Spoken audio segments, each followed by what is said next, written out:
Could Spencer Schwellenbach be the next breakout prospect for the Braves? We'll discuss that and get into some of the rumors on Ohtani and Nola from Monday on this Miners Monday podcast of Locked On Braves. So let's get into it. You are Locked On Braves, your daily Atlanta Braves podcast. Part of the Locked On Podcast Network, your team every day.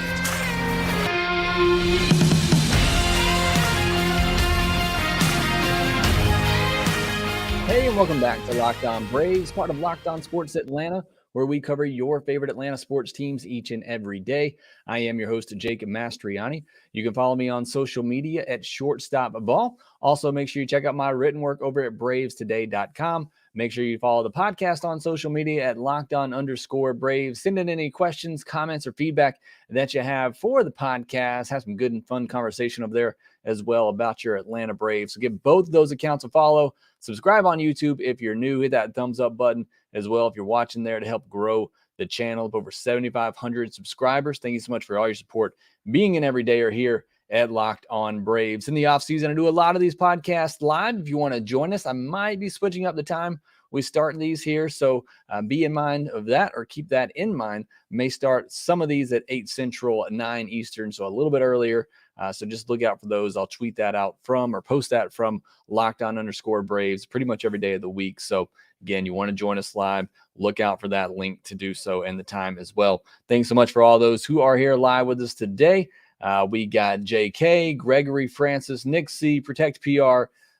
It's me, Hayden Harris. Met Hayden the other day at a Target in Birmingham. Thanks for stopping and saying, hey, good meeting you as well. Hayden, thanks for joining the show. Got Mass Boost in here with us as well. So thanks so much for joining live. This is a Miners Monday episode. So we're going to spend a good amount of time talking about a couple of minor leaguers and Spencer Schwellenbach, who I was very impressed with on the video breakdown that I did of him, and also Keshawn Ogans, a guy coming off a very good Arizona Fall League. So I thought it prudent to talk about him right now. And then I will touch on the rumors, or the reports rather, whatever you want to call them, about the Braves and Ohtani and Aaron Nola as well. I'll try not to pour too much cold water on both of those, but we will discuss them here later in the podcast. Before we get into all that, though, today's episode is brought to you by Jase Medical. Empower yourself when you purchase a Jase case, providing you with a personal supply of 5 antibiotics that treat 50-plus infections. Get yours today at jasemedical.com. That's JASE medical.com. Getting into today's podcast, we will start out with our Miners Monday segment, and we're going to begin with Spencer Schwellenbach, and 59th overall pick out of Nebraska in 2021, two-way player at Nebraska, playing shortstop and then coming in at the end of games to close things out. Braves drafted him as a pitcher, even though he only pitched 1 year at Nebraska because of an elbow injury in high school, and then Nebraska was really careful with him, as again, they used him as a closer in that final year before the Braves drafted him. But he's somebody that a lot of people were torn on. Would he be a hitter? Would he be a pitcher? Came with some injury risk, as all pitchers do, but certainly somebody that had a lot of upside as he threw in the upper 90s coming out of college. 6'1", 200-pound righty, 23, turns 24 in May. So this isn't necessarily a very, young prospect. Went to college, had the arm injury. He needed Tommy John surgery soon after he joined the Braves. So he didn't pitch at all in 2021 after he was drafted, didn't pitch at all in 2022. So this past season was his professional debut, and he threw 65 innings. So still trying to work him back. In those 65 innings, which he mostly threw at single A, 16 games started, a very nice 2.49 ERA and a 0.98 whip, just a 207 batting average against, 55 strikeouts in those 65 innings. Not a big strikeout guy, or at least didn't seem to be in his first professional season. I think there's room there for him to be a good strikeout pitcher, but certainly somebody that got a lot of weak contact, at least in the starts that I watched, and, as evident by that 207 batting average against. Had 3 starts in high A, 13 2/3 innings. He allowed just 4 hits at high A, just 1 walk, only 3 earned runs, and 14 strikeouts. So again, you see strikeouts coming up more to a strikeout an inning, which is where I think he can be with the pitch mix that he has, though. Did a great job keeping hitters off balance and getting that weak contact. represented the Braves in the futures game at the All-Star break this past year. So it was a big, big accomplishment for him. And that was great for the Braves as well to see Schwellenbach kind of getting that recognition from his good start at the professional ranks. Ended the season by throwing 6 shutout innings. I went back and watched that start. It was just incredible how he had everything going and was just being able to locate it wherever he wanted to. He earned a South Atlantic League Pitcher of the Week for that, as you might imagine. Somebody throws 6 shutout innings. Looking at the pitch mix that he has, fastball, slider, changeup, curveball, and it's hard to tell. I'll just be honest. It's hard to tell when I go back and watch some of these games. I went back and watched about 3.5 of his starts on video, and none of the broadcasts I watched had a radar gun. So it was really hard to judge what some of these pitches, were or how to categorize them. I'll say the fastball sits in the mid 90s, can touch upper 90s. I was impressed with the amount of arm side run. It acted more like a 2-seamer or a sinker at times. I saw him throw one on the outside corner to a righty that dove back over the plate for a called strike on the outside corner. Is impressive. Obviously saw him run it away from lefties a couple of times as well. So some really good arm side run on that mid to upper 90s fastball that he has. So a really impressive pitch for him in that fastball. And then I don't know whether to call a slider, a curveball. One of the broadcasts that I watched kept calling it a curveball, but his breaking pitch, whatever it is a really, really good breaking pitch. I label it as a slider because it looks like it comes in with a lot more velocity than your typical curveball, but it has more of that downward action on it, more of that horizontal, 12-6 kind of break on it.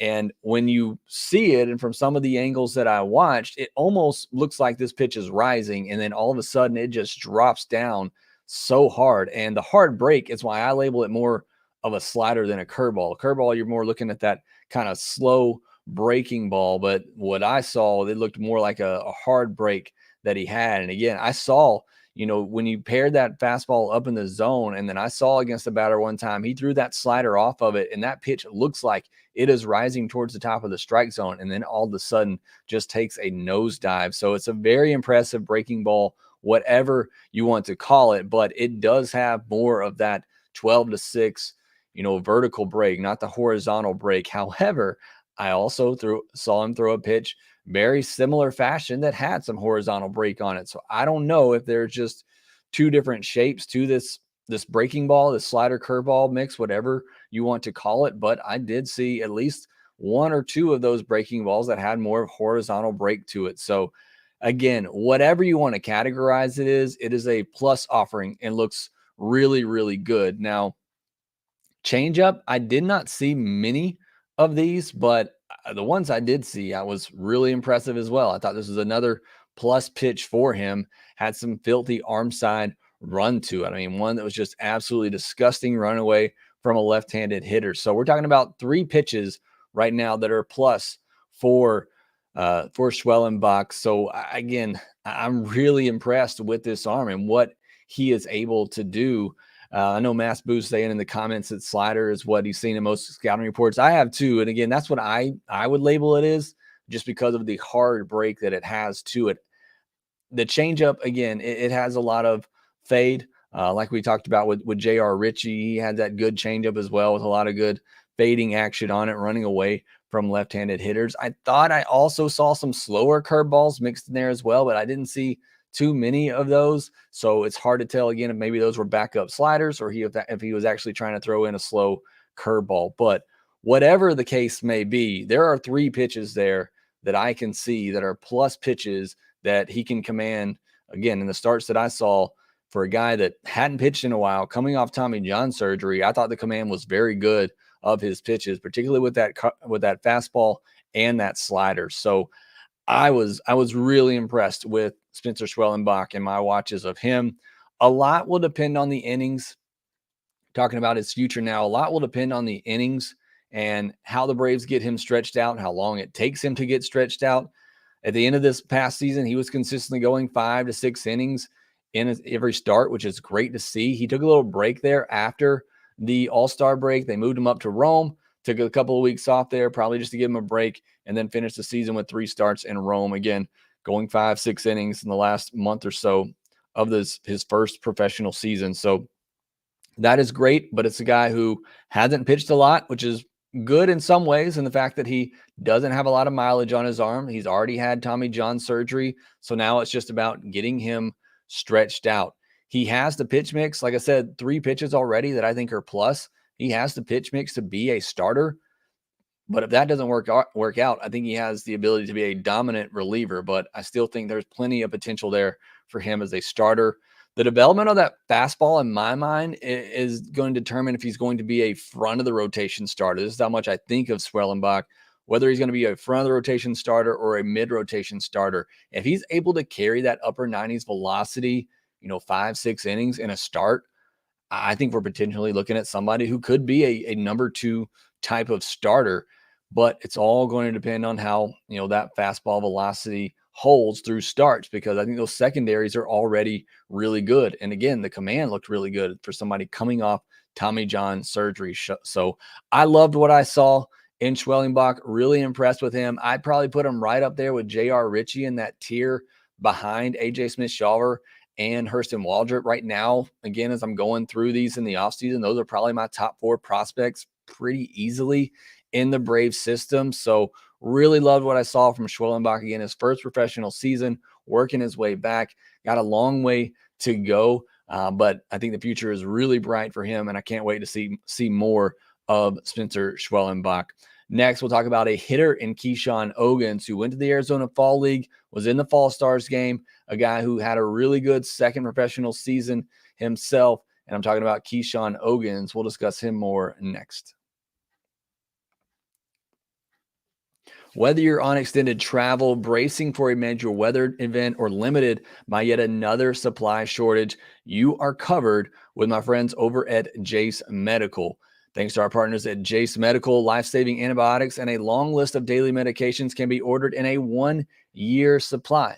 No having to worry about going out to the pharmacy every month or whenever your supply is ready. You can do it for 1 year and not have to worry about it. Go online right now at jasemedical.com to receive your 12-month supply on your daily medication. Remember to use our promo code LOCKEDON at checkout for a discount as well. And don't take my word for it.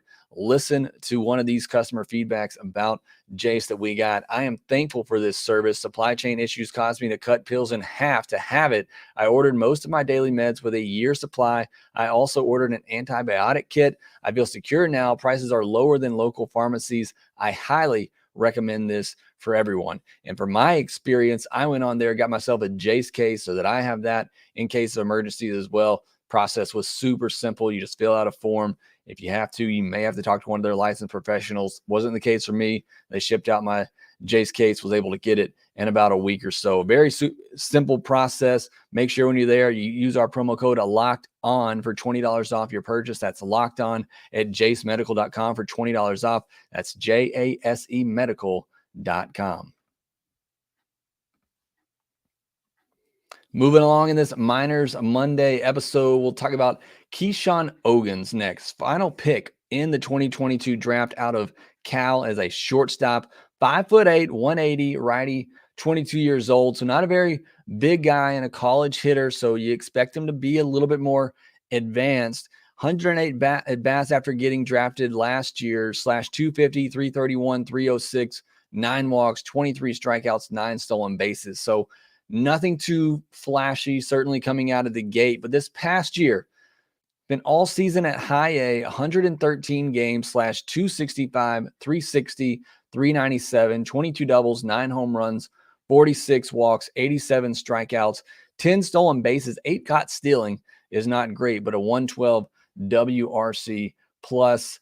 And that was, a really solid comeback year for Keshawn Ogans. Let's say comeback year after a very short stint getting drafted, but a very solid first professional season for Keshawn Ogans. And then he goes to the Arizona Fall League, 17 games, /299, 347, 403, 1 double, 2 home runs, 4 walks to 14 strikeouts, 5 stolen bases, just 1 caught stealing. Named to the Fall Stars team as well and played in the Fall Stars game. So a very good season for Keshawn Ogans, who I think had a good enough season for the Braves to want to send him to the Arizona Fall League to get more at-bats against good competition. And I, was really impressed with what he was able to do there. Now, we're going to talk a little bit more about the Arizona Fall League here in a moment. One thing you have to remember is that league is more for the hitters. You typically don't see a lot of top pitchers there unless they were injured during the year and need to get more innings. That usually is more of a hitter-friendly environment as well there in Arizona. So you got to keep that in mind. But regardless, Ogans went out there and did it and performed. Now, as far as the future for Ogans, to see Nick Seaton here saying is Keshawn Ogans, Francisco Lindor. I'm going to pump the brakes a little bit here when talking about Keshawn Ogans. I don't think that is, the future necessarily for him. I don't even know that he's going to be an everyday player at some point in his career. But when I was watching him, and maybe it's because, we just were talking about Martin Prado, perhaps coming on as a coach. Maybe it was because Ogans was wearing number 14. But when I watch him, I got a little bit of Martin Prado vibes from him.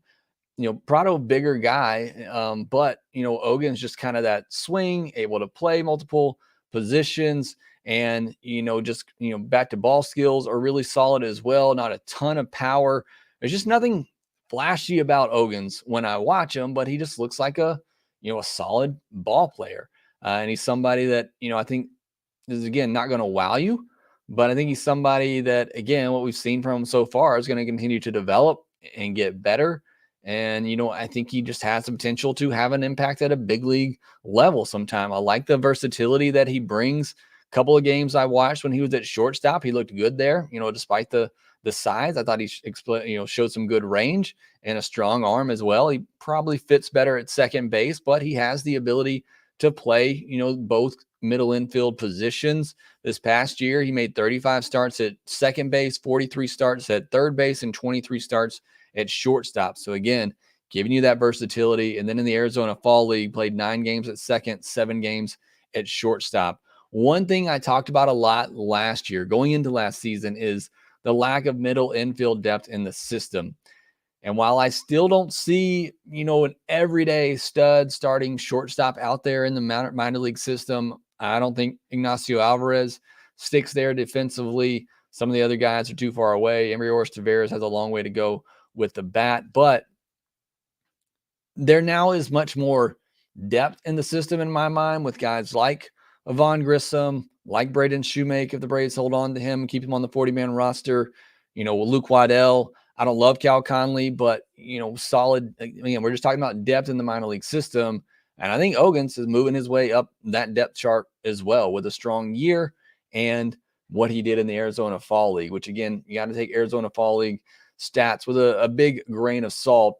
AG7 says, last I checked, Ogans had the best stats out of all the Braves players in the Arizona Fall League, and he did. And I'm going to go over the rest of those here in a second. But I did want to highlight Ogans because his name is kind of out there right now because of what he did in the Arizona Fall League. Again, had a solid 2023 season at high A. So I just wanted to highlight him a little bit. Again, I don't want to get too excited about him here. I don't think he's an everyday player. But I do think he adds some great up the middle, infield depth for the Braves in their system, and somebody that, again, he continues to just show progress and get better. Could be a solid utility bench guy who maybe start some games for you if you need to down the road. So I like Keshawn Ogans. I'm interested to see how he continues to develop and if there is another level for him, but definitely a big season for Keshawn Ogans. So I want to make sure that we highlight that on this Minors Monday. All right, next, I want to get into the rest of those Arizona Fall League stats and then talk about some of the rumors from Monday regarding Ohtani and Nola, possibly interest there from the Braves or from Ohtani. We'll discuss all that next.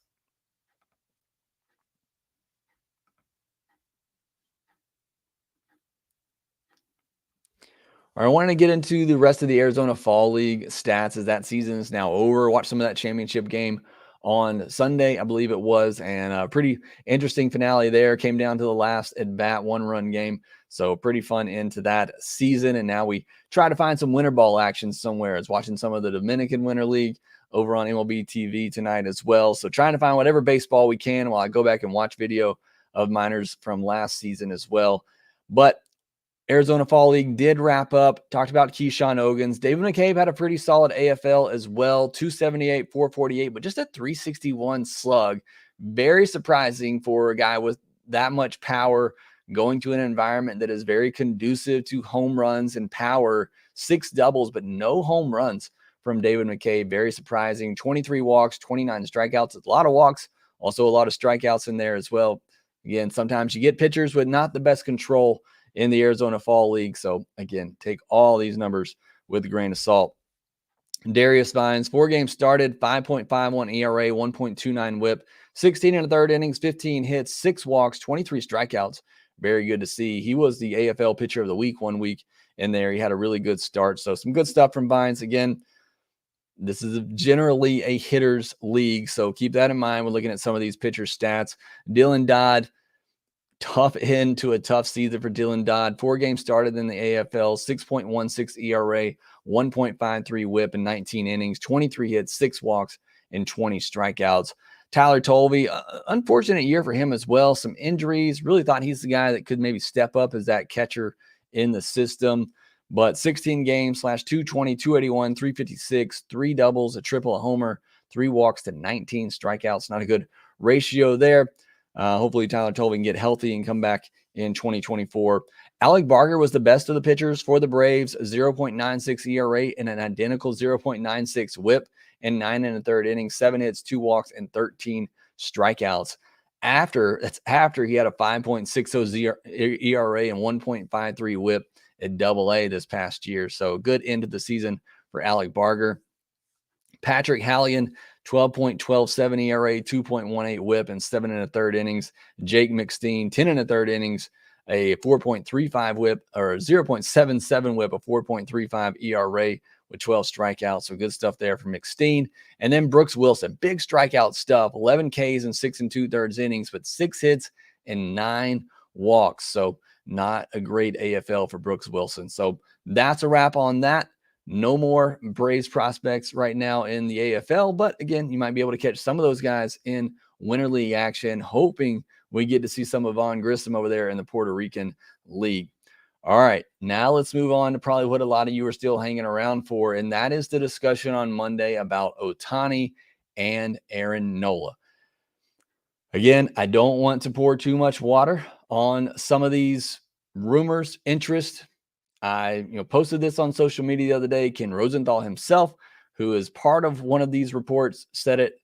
Every team is checking on every player in the offseason. That's something you got to keep in mind. Alex Anthopoulos is checking on Ohtani. He's checking on Nola. He's checking on Snell. He is checking on everybody out there. So that is something to keep in mind. Do they have interest in Aaron Nola? Yes. And going to the Ken Rosenthal report, when I read that, it says the Braves would be willing to spend big on the right pitcher.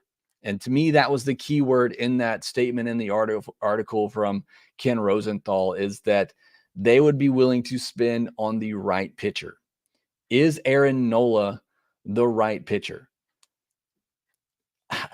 I don't think so. And again, personal preference here, I would not feel all that comfortable giving Aaron Nola a 6-year, $150 million contract if that's what he's going to get. Would I like to have Aaron Nola on this Braves team? Yes.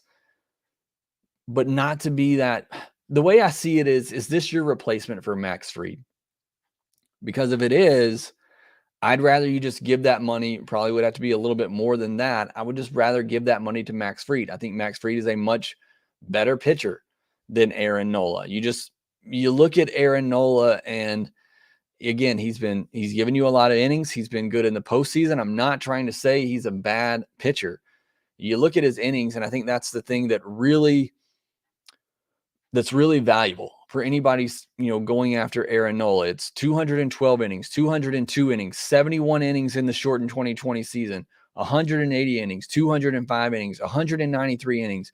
That is all great. And I love the durability of Aaron Nola. But as we talked about before this offseason, at some point, a pitcher's arm is going to give out. They were not made to do what pitchers do. And while that durability is great, at some point, it's going to go. And are you paying hoping that durability is going to be there for 6 years, the next 6 years as he goes into his 30s, where arms typically are going to tear down, even the best of guys? I mean, is it possible that he still pitches 180 innings for the next 5 or 6 years? Yes, but again, it is a risk. And if that's what you're paying for is his durability, I think that's a huge risk. Now, you look at Aaron Nola, it's a 4.46 ERA this past year, 3.25 the year before, 4.63 the year before that, 3.28 the year before that, 3.87 the year before that. It's been kind of this up and down roller coaster for Aaron Nola, where is he a top of the rotation pitcher? Is he a middle of the rotation pitcher? It's just, again, I like Aaron Nola, and I would love for the Braves to go out and sign him. But, and I posted this on my social media account as well, at Shortstop Ball. You want to go follow there. If the question is, do I want Aaron Nola at 5,150, or do I want to extend Max Fried at 6,170, 180? If I can only do one of those, I would rather go Max Fried. And I know people have questions about Max Fried's durability, and you're possibly deciding between a guy who is durable versus a guy who maybe some believe isn't as durable. I just still think Max Fried is the better pitcher, and I would rather have him over Aaron Nola. Would I love to have both? Absolutely. And if they can do that, yes. But again, if it's one or the other, I say go, extend Max Fried if you can. And he may not want to. And Max Fried may just want to go to free agency and sign somewhere else. And if that's what the Braves have determined and they see that writing on the wall, then by all means, go get an Aaron Nola and lock him up. I just, again, anytime you're paying in free agency, you're overpaying.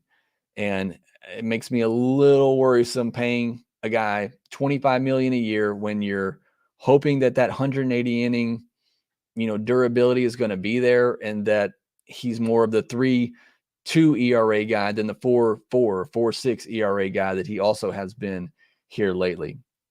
So again, love that the Braves are interested, and I love to hear that they're willing to go out and get a front end starter, whether that is Nola, whether that's Snell, whether it's Yamamoto, whatever, whether that's trading for Tyler Glasnow, Freddie Peralta, Corbin Burns, Dylan Cease. I love to hear that the Braves, if you're going to take anything out of the report from Ken Rosenthal, take out the part that the Braves are really looking at front end starting pitching. I think that is the best thing to take out of that. You don't specifically just have to look at Nola. Look at the fact that the Braves are ready to go out and spend on front end starting pitching, whoever that may be. That is the thing I take away from the Ken Rosenthal article, more than focusing so much on Nola. It's the fact that the Braves are, it sounds like, willing to spend big if they feel like they can get the right guy. And I think that's the key part, the right guy. Is Aaron Nola that right guy? I don't know that I necessarily agree with that. Let's get into the other part of this. And this is the report from John Morosi talking about Ohtani would be interested in playing for the Braves. Like, I don't ever want to try to discredit a media member. I don't want to discredit anybody or talk ill of anybody. But Morosi is a reporter that reports anything as news that is nothing. He is one of those guys that says, the Red Sox are checking in on Ohtani. The Braves are checking in on Ohtani. It's every team is checking in on every player. We know this. That is not news.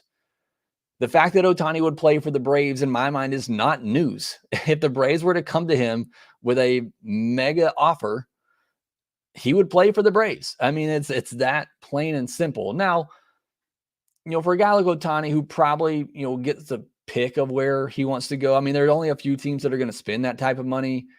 I guess it is something for him to say, I would play for the Braves, because maybe there are some teams, some cities where he would just say no. But he does want to play for a contender. And that's one thing I love about Ohtani. I watch a lot of Angels games. They're on late at night. Why wouldn't you want to watch Ohtani and Mike Trout when they're healthy in the lineup together? And one thing I love about Ohtani is that he wants to win. And I believe he wants to be on a winner. And the Braves are a winner. Are the Braves going to pay him, though? I mean, it's again, I'm sure if the Braves offered him the most money, he would come to Atlanta. Are the Braves going to offer him the most money? Probably not.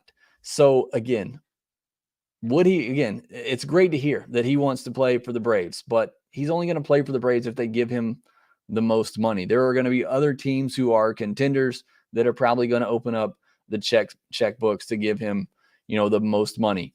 Now, if you want to have a conversation of should the Braves give him the most money, we'll probably have a whole other podcast for that. And again, with all the discussion on Ohtani, maybe we'll do that later this week and decide, is it a good decision or not for the Braves to go all in on Ohtani? I think that'd be a fun podcast to have. But just the fact that he has interest or would be willing to play for the Braves, that's not much of news to me. Why wouldn't he want to play for the Braves? They're a good team. They're a contending team. But are they going to give him that money? Again, probably not. But again, we'll discuss that more in another episode. All right, that will do it for this episode of Locked On Braves. Thanks so much for being here with me. Thanks for tuning in, subscribing, all that good stuff. Hit that thumbs up button. You made it here to the end of this video. I really do appreciate it. If you got a question or comment, wasn't able to get to it, or if you just have one in general, please put it in the comment section below on YouTube. I try to get to all of those there. Again, thanks for tuning in. Make sure you subscribe to Locked On Braves wherever you get your podcast. Subscribe to us or follow us on social media at Shortstop Ball and at Locked On_Braves. And we will talk to you next time.